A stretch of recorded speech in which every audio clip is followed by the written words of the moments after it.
Welcome to another episode of the Modern Facilities Management Podcast, brought to you by Stratum. I'm your host, Griffin Hamilton. This is the show where I interview industry experts who share their stories, strategies, and insights into modern-day facilities management.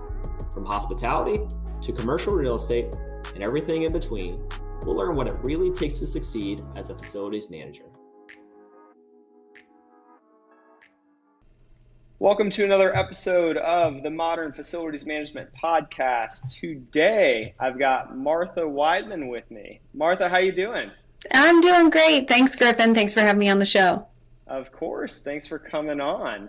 Well, I know we were talking a little bit offline, but to give the audience a little context, why don't you tell everyone who you are and what exactly you do? I'm Martha Weidmann. I am the CEO and co-founder of 9 Arts. We are a corporate art consulting and curating company. We work with commercial real estate facilities, healthcare facilities, hospitality environments all over the United States and in countries outside as well. So we've worked in 5 different countries, 35 states, and we are a national solution to the question of how do you tell a story and create a visual brand through supporting local artists. So that'll be my first question. How do you do that through supporting local artists? Well, we have spent 6 years building a database of artists, primarily focused on artists in the U.S., but we've had an interest from actually all over the world. So what that has created is this ability for us to be able to search, find, tag, and locate artists who are within the vicinity of any of the projects that we're working on. And the reason that's important, there are some really important feel-good social impact reasons that makes a lot of sense.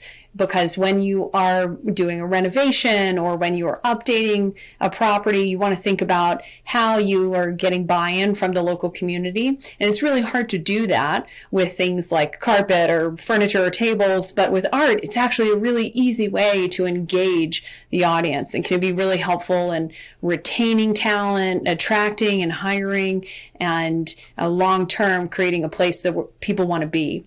So that's one of the main reasons. It's this social impact. And then the second that's important is just from a logistics standpoint.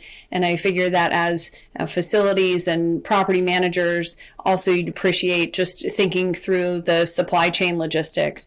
So rather than having things shipped across from overseas, right, you're using a local community, and that can, when managed properly, really reduce lead times and reduce the overhead lift of creating a site-specific installation that's highly successful in the environment because you're working with people who are right there. Yeah, that is absolutely amazing. And how did you get into the industry? What sparked this idea and this passion?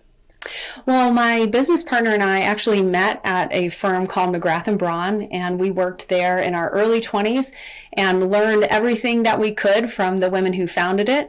And that company changed hands right before the recession. And during the recession, there was nowhere to hide. So that company ended up dissolving, but we bought the 3 existing contracts from that business, built 9 Arts, and then one of our first major clients was a big facility renovation, and we were able to bring in our mentors, the women who had originally founded that former company, and they came back out of retirement to work for us. So it all came back full circle. Had a great experience and feel really blessed to be able to learn from such experts. Yeah, absolutely. And so a majority of our guests are the ones running and managing the facilities and properties for their organizations. And so tell me more about the relationships that you foster with property managers and facilities managers out there. Well, a lot of times when you're in, when you're in facilities, when you're in property, there is definitely going to be a responsibility for maintaining an image, right? Maintaining everything should be in ship-shape order, and really put together. So to maintain a put-together, well-maintained image, you've got to think about every detail, and that includes the artwork. So a lot of times, one of the common things that we find in facilities or even in property management is that we'll get calls when there's going through a renovation or an improvement project, And then also just thinking about how do you work with an existing art collection. So maybe you inherited this collection of thousands or hundreds or even a dozen artworks, maybe exterior or interior. What are they worth? What are they? And do you need to keep them? Do you keep them? Do you maintain them? Do you invest into getting them up to snuff? Or do you need to look at a deaccession, which is the fancy art word for let's get rid of it now? So, we really help people in facilities and people in property management work through those questions, particularly around that, what is it and what do I do with it? Right. Yeah. Interesting. And so when you initially start working with a new customer, you go in and you just assess their current situation. And then how is that, I guess, what is the role that the property manager plays? Or are they really relying on you? How does that relationship typically work? Well, a lot of times the property manager is hiring us for expertise. So they might be stuck with a problem that they're not quite sure how to solve or need to get some expertise in. For example, you don't want to get rid of something that holds quite a lot of value, right? So you don't want to start just like throwing things away. Or that you need to do a renovation, that you've got to put a facelift on this building to get it up to speed. You've got new tenants moving in, whatever the case may be.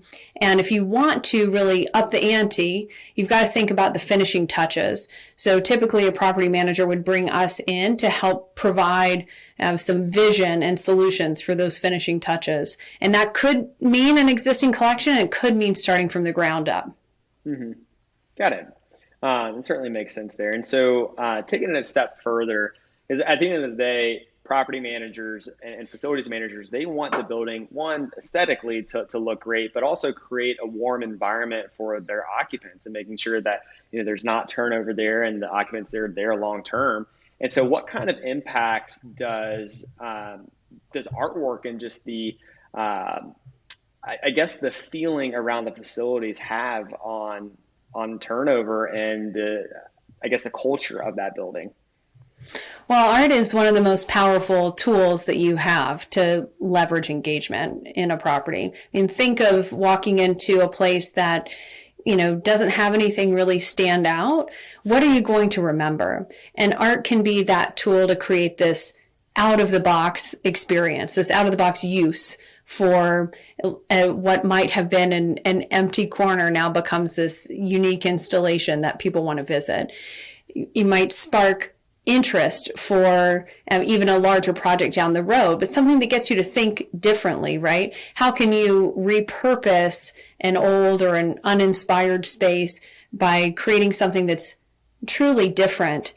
How can you engage artists and cultural creatives and communities, sometimes even in the process, right? Thinking through the design, putting out calls for entry, and really getting people invested in the outcome of this idea. And so depending on the property, we'll be selective about which steps we go through that are appropriate and how public you want your calls to be. But at the end of the day, when people are invested in the process, when you've got a committee who's invested in the process, they're going to be the ones that tell that story, that carry it forward, and ultimately, come back to be the champions for that building and that property. Yeah. And so there's another point you made earlier as far as the different types of industries that you guys have worked with. And you mentioned it being a global presence that you guys have. So tell me the differences that you've seen and what you've learned over the years working with different industries, working with different cultures from across the globe. Well, I think that every industry and every culture values distinctiveness. It's really about what makes this place unique. How is it different from all of the others like it? Mm-hmm. And so there's really no limit to how you can advance that concept through original thought and through creativity and through art.